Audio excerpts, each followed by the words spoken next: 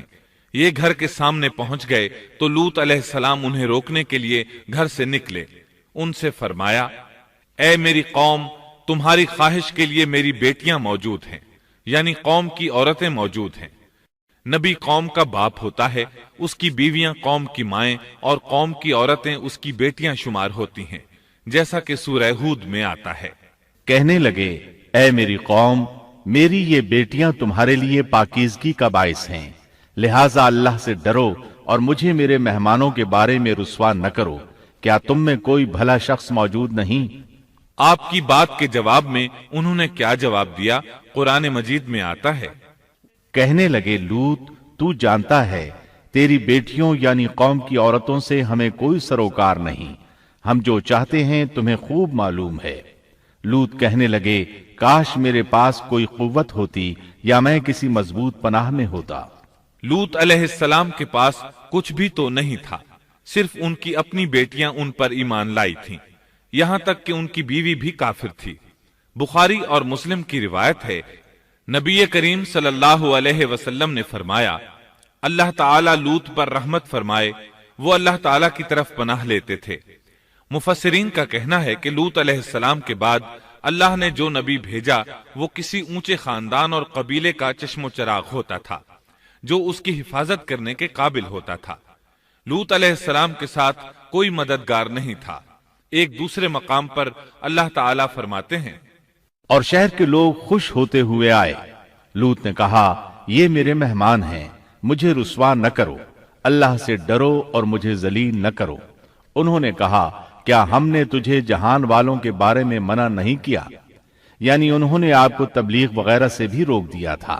لوط نے کہا، اگر خواہش پوری کرنا چاہتے ہو تو میری بیٹیاں یعنی قوم کی عورتیں موجود ہیں، ان سے کر لو۔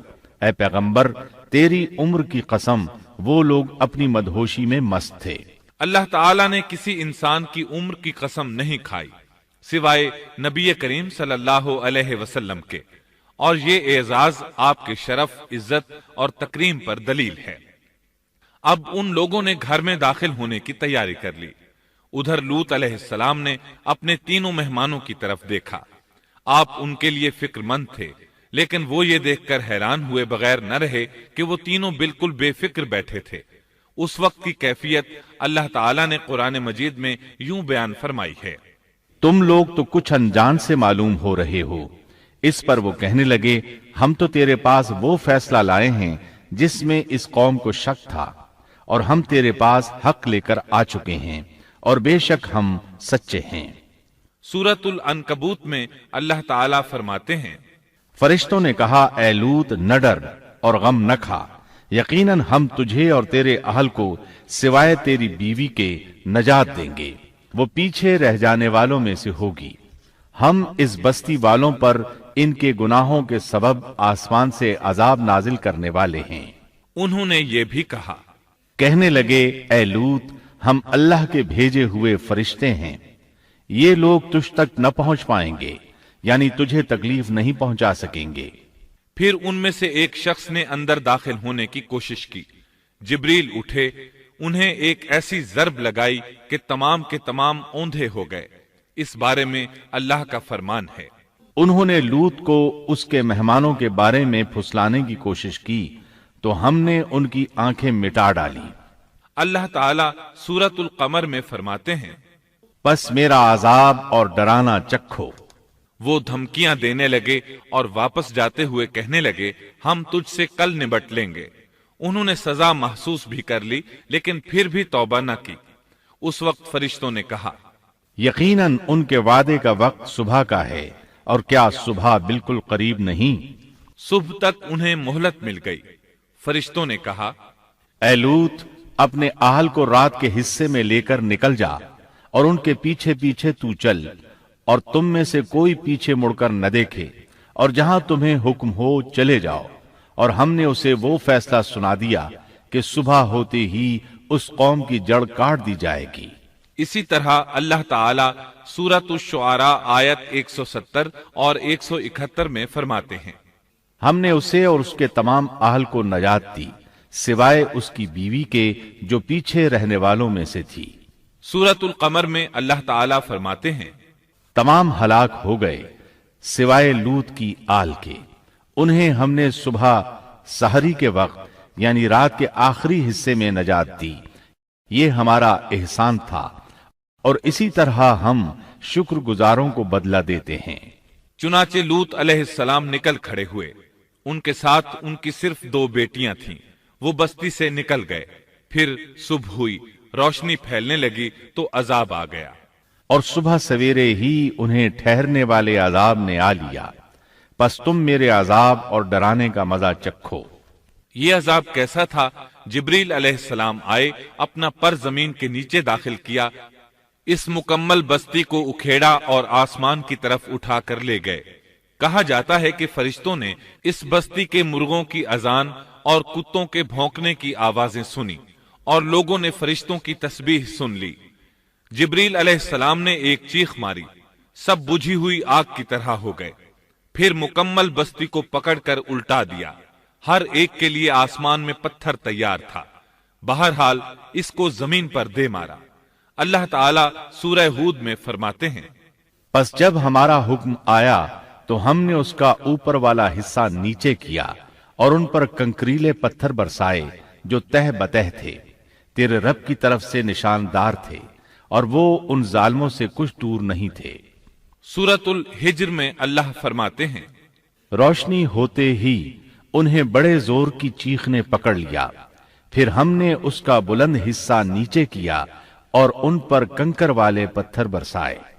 سورۃ الشعراء میں اللہ فرماتے ہیں، اور ہم نے ان پر ایک خاص قسم کا می برسایا، پس بہت ہی برا می تھا جو ڈرائے گئے ہوئے لوگوں پر برسا۔ یہ ماجرا بھی سراسر عبرت ہے، ان میں سے بھی اکثر مسلمان نہ تھے۔ بے شک تیرا پروردگار وہی ہے غلبے والا، مہربانی والا۔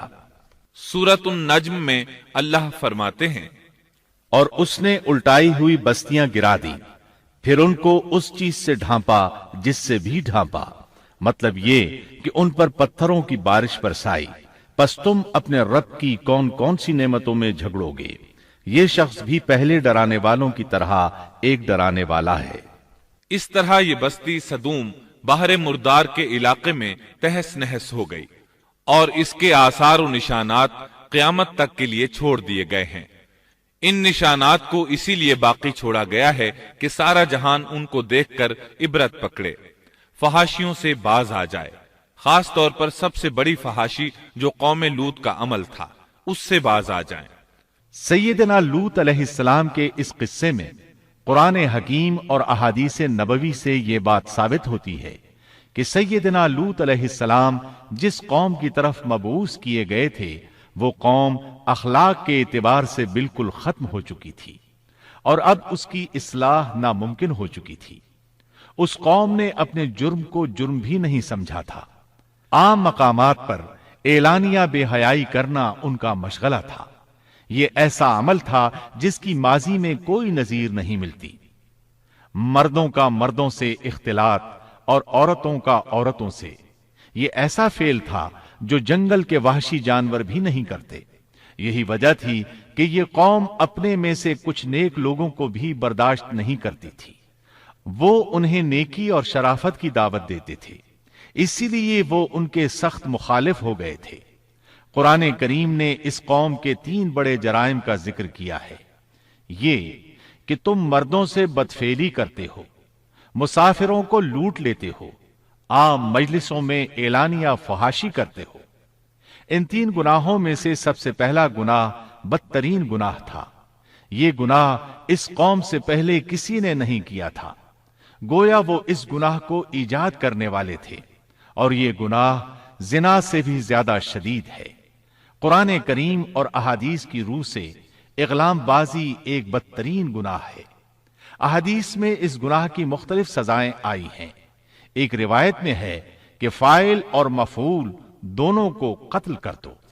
بستی سدوم عذاب کے نزول سے قبل کن حالات سے دوچار تھی، سورۃ الزاریات آیت 35 اور 36 میں یوں بیان ہوا ہے، پھر ہم نے ان سب لوگوں کو نکال لیا جو اس بستی میں مومن تھے، یعنی لوط علیہ السلام اور ان پر ایمان لانے والے، سو ہم نے اس بستی میں سوائے ایک گھر کے مسلمانوں کا کوئی گھر نہ پایا۔ اس کا مطلب ہے وہاں صرف سیدنا لوط علیہ السلام اور ان کا گھرانہ مسلمان تھا، باقی سب گھر کافروں کے تھے۔ اللہ تعالیٰ کسی قوم کی مکمل تباہی کا فیصلہ اس وقت تک نہیں کرتے جب تک کہ اس قوم میں کچھ قابل لحاظ بھلائی موجود ہو، مگر جب قوم کا حال یہ ہو جائے کہ اس میں بھلائی آٹے میں نمک کے برابر بھی باقی نہ رہے، تو ایسی صورت میں اللہ کا قانون یہ ہے کہ نبی اور اس پر ایمان لانے والوں کو اپنی قدرت خاص سے کسی نہ کسی طرح بچا لیا جاتا ہے، اور باقی لوگوں کے ساتھ وہی معاملہ کیا جاتا ہے جو ہوش مند تاجر اپنے ٹوکرے کے گلے سڑے پھلوں کے ساتھ کرتا ہے۔ اچھے پھل ان میں سے نکال لیتا ہے اور سڑے ہوئے باہر پھینک دیتا ہے۔ عذاب کے بعد اللہ تعالیٰ نے اس شہر کے کھنڈرات کے بارے میں سورۃ الزاریات آیت 37 میں یوں فرمایا ہے، اس عذاب کے بعد ہم نے وہاں بس ایک نشانی ان لوگوں کے لیے چھوڑ دی جو دردناک عذاب سے ڈرتے تھے۔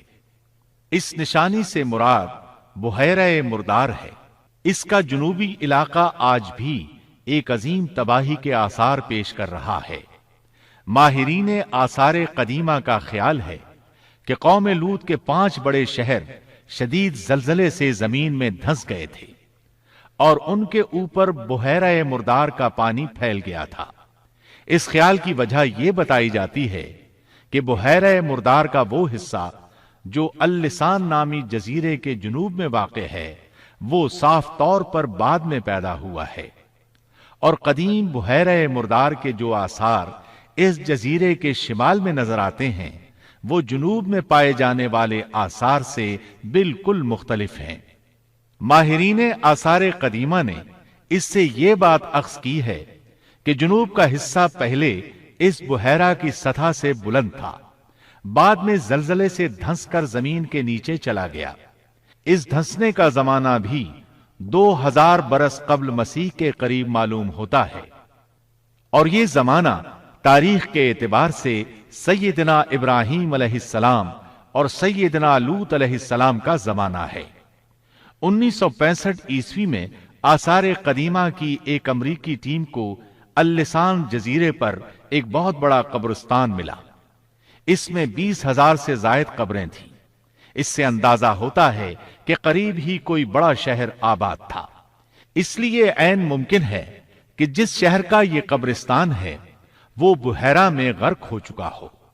بحیرہ کے جنوب میں جو علاقہ ہے اس میں اب بھی ہر طرف تباہی کے آثار موجود ہیں، اور زمین میں گندھک، رال، کول تار اور قدرتی گیس کے اتنے بڑے ذخائر پائے گئے ہیں کہ ان کو دیکھ کر یقین ہو جاتا ہے کہ کسی وقت بجلیوں کے گرنے سے یا آتش فشاں کا لاوا نکلنے سے یہاں آگ پھٹ پڑی تھی۔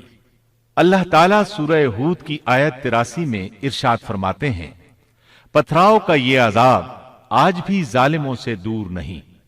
مطلب یہ کہ جو قوم اس قوم کی طرح ظلم اور بے حیائی پر جم جائے وہ اپنے آپ کو اس جیسے عذاب سے دور نہ خیال کرے۔